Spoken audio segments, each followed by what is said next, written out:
Hello guys, আশা করছি তোমরা সবাই ভালো আছো। আজকে আমি একটা চ্যালেঞ্জ নিয়েছি, লন অফের মধ্যে শটগান দিয়ে, তাও একটা এমো দিয়ে কিভাবে এনিমিকে মারবেন। ভিডিওটা দেখার আগে সবাইকে বলে রাখি, আমার ইউটিউব চ্যানেলটা সাবস্ক্রাইব করে দেন, বেল আইকন বাটন অন করে দেন এবং লাইক কমেন্ট শেয়ার করেন।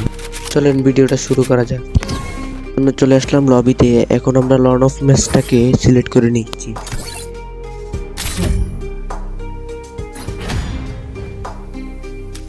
ঢোকার পর এখন আমরা শটগানটা নিয়ে নিই। শটগান নেওয়ার পরে তার এমোগুলো পালিয়ে দিচ্ছি আর দুইটা এমো রেখে দিচ্ছি।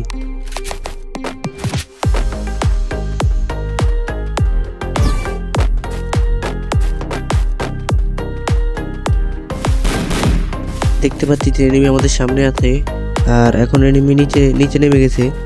নিচে নামার পর ও আমাকে অনেকটা ড্যামেজ করে দিয়েছে। এনিমিকে একটা ড্যামেজ করে দিয়েছি। দেখতে পাচ্ছেন যে আমি চ্যালেঞ্জটা করতে পারিনি।